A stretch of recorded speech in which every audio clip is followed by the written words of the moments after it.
कर्नाटक के धारवाड़ शहर से एक चौंका देने वाली खबर सामने आई है, जहां यूथ कांग्रेस के रहनुमा फायरोज पठान को इनके घर में बेरहमी से कत्ल कर दिया गया। ये वाकया हाशमी नगर इलाके में हुआ, जिसके बाद मुकामी लोगों और सियासी कारकुनों में खौफ और गम व गुस्सा पाया जा रहा है। रिपोर्ट्स के मुताबिक 4 नामालूम हमला आवर रात के वक्त फैरोज पठान के घर में जबरदस्ती दाखिल हुए और मुहलिक हथियारों से इन पर हमला कर दिया। बताया जा रहा है कि हमला आवरों ने इन पर बेदर्दी से कई वार किए, जिससे इन्हें शदीद जख्म आए। ज्यादा खून बहने के बाद फैरोज पठान मौके पर ही दम तोड़ गए और तिबी इमदाद पहुंचने से पहले ही इनकी मौत वाक़ई हो गई। हमला आवर वारदात के बाद मौके से फरार हो गए। इस बेईमाना कत्ल के बाद इलाके में शदीद खौफ व हिरास फैल गया। हाशमी नगर और आसपास के रिहायशी इस वाक़े से सदमे में हैं, जबकि कांग्रेस कारकुनान और यूथ कांग्रेस के अरकान एक उभरते हुए सियासी रहनुमा की मौत पर गम और गुस्से का इजहार कर रहे हैं। फैरोज पठान धारवाड़ शहर के एक सरगर्म और नुमायां सियासी रहनुमा माने जाते थे। इन्होंने अपनी सियासी सफर का आगाज national student union of India से किया था और बाद में यूथ कांग्रेस के जनरल सेक्रेटरी के तौर पर खिदमत अंजाम देते रहे।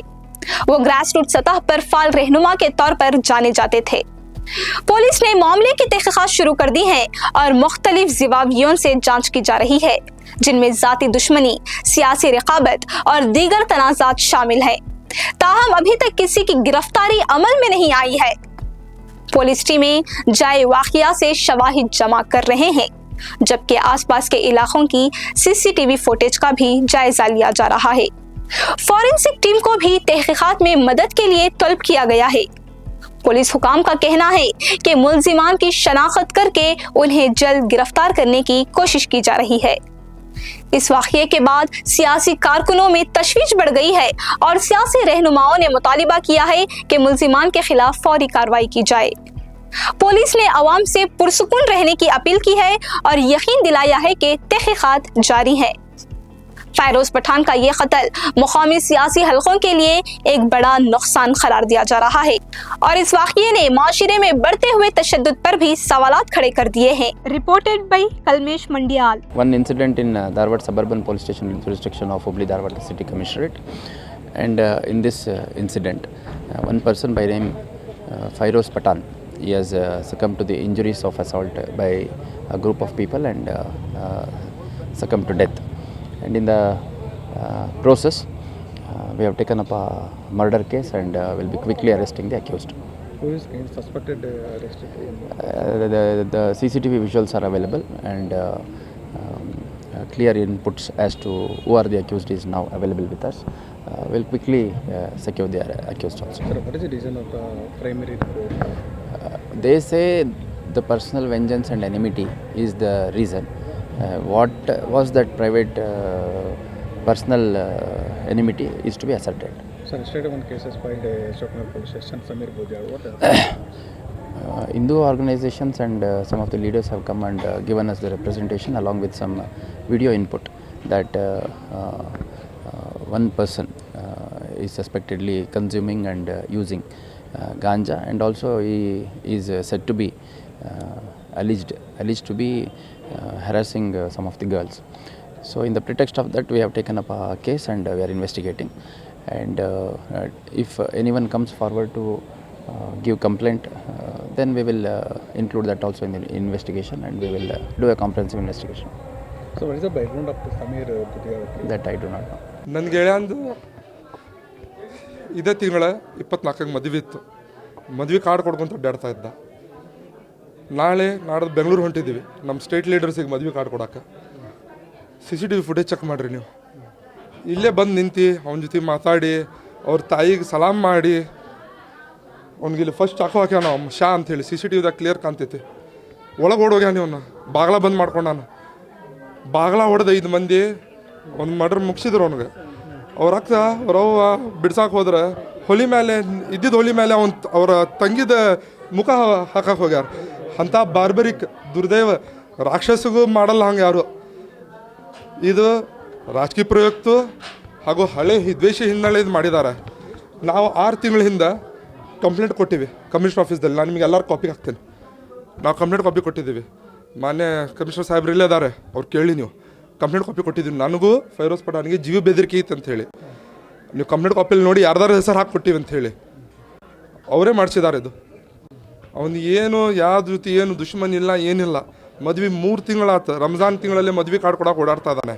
ಬೇಕಂತ ರಾಜಕೀಯಪೂರ್ವವಾಗಿ ಟಾರ್ಗೆಟ್ ಮಾಡಿ ಇಷ್ಟೆಲ್ಲ ಮಾಡಿದ್ದಾರೆ. ಅವನಿಗೆ ರಾಜಕೀಯದಲ್ಲಿ ಬೆಳಿಬಾರ್ದು, ಒಂದೇ ಸಮಾಜದಲ್ಲಿ ಬೆಳಿಬಾರ್ದು, ಒಬ್ರು ಯಾರು ಮುಂದೆ ಬರಬಾರ್ದು ಅಂತೇಳಿ. ನಿಮ್ಮ ಕಂಪ್ಲೇಂಟ್ ಕಾಪಿ ಕಳಿಸ್ತೀನಿ, ನೀವೇ ನೋಡಿ ಯಾರಂತ, ಯಾರ ಮೇಲೆ ನಾವು ಕಂಪ್ಲೇಂಟ್ ಕೊಟ್ಟಿದ್ದೀವಿ. ಪರಿಚಯಿಸಿದ್ರು, ಇಲ್ಲೇ ಮನಿ ಅವ್ರದ್ದು, ಇಲ್ಲೇ ಮನಿ. ಯೂತ್ ಕಾಂಗ್ರೆಸ್ ಅಧ್ಯಕ್ಷ ಅವನು, ಮೊಹಮ್ಮದ್ ಶಾ ಈ ಯೂತ್ ಕಾಂಗ್ರೆಸ್ ಅಧ್ಯಕ್ಷ ಅವನು. ಅವ ಯಾರ ಟೀಮ್ದವ ತಿಳ್ಕೊರಿ ನೀವು. ಒಂದು ಇನ್ಸ್ಟಾಗ್ರಾಮ್ ಫೇಸ್ಬುಕ್ ತೆಗೀರಿ, ನಿಮ್ಗೆ ಗೊತ್ತಾಗ್ತೈತಿ ಯಾವ ಟೀಮ ಎಲ್ಲಿ ಹುಡುಗ ಅಂತೇಳಿ. ಗೋಲು ಒಬ್ಬವನು, ಶಾ ಒಬ್ಬನ ಪರಿಚಯಿಸ್ತಿರ್ದಾರ, ಮಾಳಾಪುರ ಗೋಲು ಅಂತ. ಮಿಕ್ಕಿದ 3 ಮಂದಿ ಯಾರು ಗೊತ್ತಿಲ್ಲ. ಟೋಟಲ್ 5 ಜನ CCTV ಕಾಣ್ತಿದ್ದಾರೆ. ಇಲ್ಲಿ ಒಂದು CCTV ಕಾಣ್ತಿದ್ದಾರೆ, ಮಿಕ್ಕಿದವ್ರು ಯಾರದಾರ ಏನು ಗೊತ್ತಿಲ್ಲ. ಆದರೆ ಇದರಲ್ಲಿ ನಮ್ಮ ಸಮಾಜದ ದೊಡ್ಡ ಹಿರಿಯರದ ಪಾತ್ರ ಐತಿ. ಅವ್ರು ಯಾರು ಅಷ್ಟು ದೊಡ್ಡವರಿಲ್ಲ ಇವನ್ಗೆ ಮರ್ಡರ್ ಮಾಡೋದಷ್ಟು. ರಾಜಕೀಯ ಇದೇ ಇಟ್ಕೊಂಡೇ ಮಾಡಿದ್ದಾರೆ. ಹಾಂ, ಮನೆಯಲ್ಲಿ ಮದುವೆದು 3-4 ಲಕ್ಷ ಕ್ಯಾಶ್ ಇತ್ತು, ಅದು ಒಯ್ದಾರ. ಅವ್ನ ಮೊಬೈಲ್ ಫೋನು ಒಯ್ದಾರ. ಅವ್ರ ತಾಯಿದ ಮೊಬೈಲ್ ಫೋನು ಕಸ್ಕೊಂಡು ಹೋಗ್ಯಾರ. ಅವ್ರ ತಾಯಿಗೆ ಹೊಡೆದಾರೆ. ಅವ್ರ ಅಕ್ಕಗೆ ತಂಗಿಗೆ ಹೊಲಿ ಮೇಲೆ ಮುಖ ಹಾಕಕ್ಕೆ ಹೋಗಿದ್ದಾರೆ. 9:10 ಗಂಟೆ ಆಗಿರೋ, ನಂಗೆ ಟೈಮ್ ಅಷ್ಟು ಗೊತ್ತಿಲ್ಲ. ನಾನು ಹುಬ್ಳಿಯಲ್ಲಿದ್ದೆ, ಫೋನ್ ಹಚ್ಚಿದ ತಕ್ಷಣ ಇಲ್ಲೇ ಬಂದೆ. ಹೌದ್ರಿ ಸರ್, ನನ್ನ ತಮ್ಮಕ್ಕಿಂತ ಜಾಸ್ತಿ ಅವ, ನನ್ನ ತಮ್ಮಕ್ಕಿಂತ ಜಾಸ್ತಿ. ಬೇರೆ ಬೇರೆ ತಾಯಿಲಿ ಹುಟ್ಟಿರ್ಬೋದು, ಅದ್ರಲ್ಲಿ ತಮ್ಮ ರಕ್ತ ಅವ. ನಂದು ಗೇಲ ಇಲ್ಲ ಸರ್. ಅವ್ನ ರೈಟ್ ಹ್ಯಾಂಡ್ ಇದ್ದಂಗಿದ್ದೆ, ಅವ್ನು ಕಳ್ಕೊಂಡೆ ನಾನು. ಎಲ್ಲರೂ ಗೊತ್ತಿದ್ದೆ ಧಾರವಾಡದಲ್ಲಿ. ಅಬ್ದುಲ್ ದೇಸಾಯಿ ಅಂದ್ರೆ ಫೈರೋಜ್ ಪಠಾಣ್ ಅಬ್ದುಲ್ ದೇಸಾಯಿ ಬೇಕಂತ ಮಾಡಿದ್ದಾರೆ. ರಾಜಕೀಯ ಪ್ರಯುಕ್ತ, ಮತ್ತೇನು ಇಲ್ಲ. ನಿಮ್ಮ ಕಂಪ್ಲೇಂಟ್ ಕಾಪಿ ಕಳಿಸ್ತೀನಿ, ನೀವೇ ನೋಡಿಬಿಡಿ ಯಾರ ವಿರುದ್ಧ ಕಂಪ್ಲೇಂಟ್ ಕೊಟ್ಟಿದ್ವಿ. ಬಂದಾರೆ ಕೇಳಿ ಯಾರ ವಿರುದ್ಧ ಕಂಪ್ಲೇಂಟ್ ಕೊಟ್ಟಿದ್ರಿ ಇವ್ರು ಅಂತೇಳಿ. ಇದರಲ್ಲಿ ಒಂದು ಹುಡುಗನ ಮೆನ್ಷನ್ ಇತ್ತು ನನಗೆ ಜ್ಞಾಪಕ ಇಲ್ಲ, ಇನ್ನೊಮ್ಮೆ ಚೆಕ್ ಮಾಡ್ತೇನೆ. ಇದ್ದಂಗಿತ್ತು, ಬಾಯಿ ಮಾತ್ಲಿ ಹೇಳಿವಿ ಈ ಹುಡುಗನ ಹೆಸರು ನಾವು ಯಾರು ಮಾಡಿದಾನೀಗ.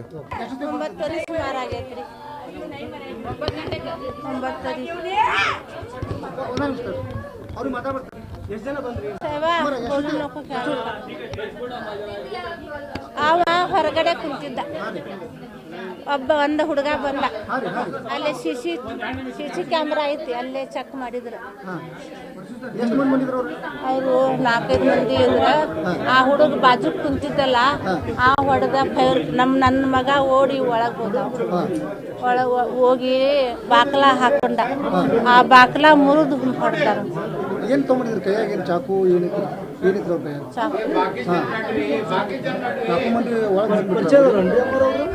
ಇಲ್ಲ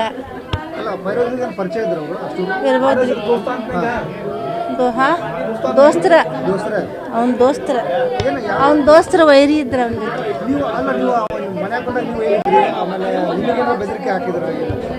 ನಮಗ ಹೊಡೆದ್ರ, ಆ ಹುಡುಗಿಗೂ ಹೊಡೆದ್ರ, ಆ ಗ್ಯಾಸಿನ ಕಟ್ಟಿಗೆ ಹಿಂಗೆ ಇದು ಮಾಡಿ ಹೊಡೆದ್ರ. ನಮಗೂ ಹೊಡೆದ್ರು. ಆಮೇಲೆ 2 ಮೊಬೈಲ್ ತಗೊಂಡ್ಬಿಟ್ರು. ಆಮೇಲೆ ಮದುವೆ ರೊಕ್ಕ ಇದ್ದು 15 ದಿನ 24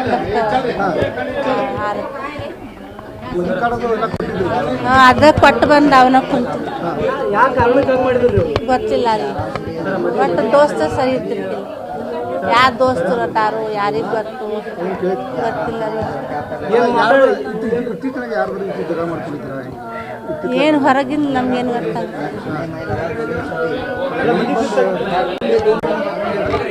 ಹೊರಗಿಂದ ನನಗೆ ಏನು ನಮಗೇನು ಗೊತ್ತಾಗ್ಬೇಕು, ನಮಗೇನು ಗೊತ್ತಿಲ್ಲ. ಅಷ್ಟು ದೋಸ್ತ ಸರಿ ಇದ್ದಿರ್ಕಿಲ್ಲ.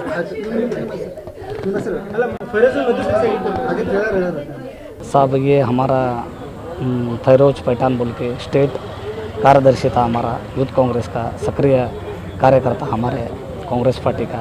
बहुत सालों से हमारे साथ में राजकीय से उनका नेतृत्व आता था। और ये कल रात को जो मर्डर हुआ है, उनके घर पे जाके लोगों ने मारा है, और ये हमारे डिपार्टमेंट को भी उन्होंने इंटीमेशन दिया था, बोल रहे थे कंप्लेंट वगैरह कुछ हुआ था करके। ये भी बातचीत चल रही है अभी हमारे यहाँ पे डिपार्टमेंट, सब लोग पुलिस वगैरह बहुत अच्छे तरीके से काम कर रहे हैं। और ये क्या है, कल की दुर्घटना हुई है तो और थोड़ा ज़्यादा अलर्ट रह के काम करना था। और ये अभी तनिके भी चालू करे हैं और इनके ऊपर जो भी कानून के रीति से काम होना है वो काम चालू है। उनके घर पे अभी शादी का माहौल था, उनकी माँ बहन सब लोग शादी का माहौल था उनके घर पे। अभी तो ये मौत का मातम बन गया है। और 26 तारीख को उसकी शादी थी, वो कल हुड्डी को आया था, आके शादी के कार्ड वगैरह बांटा था। हमारे लीडर्स सभी सब लोगों को भी इनवाइट करके रिक्वेस्ट करके शादी के लिए तैयारी करे था।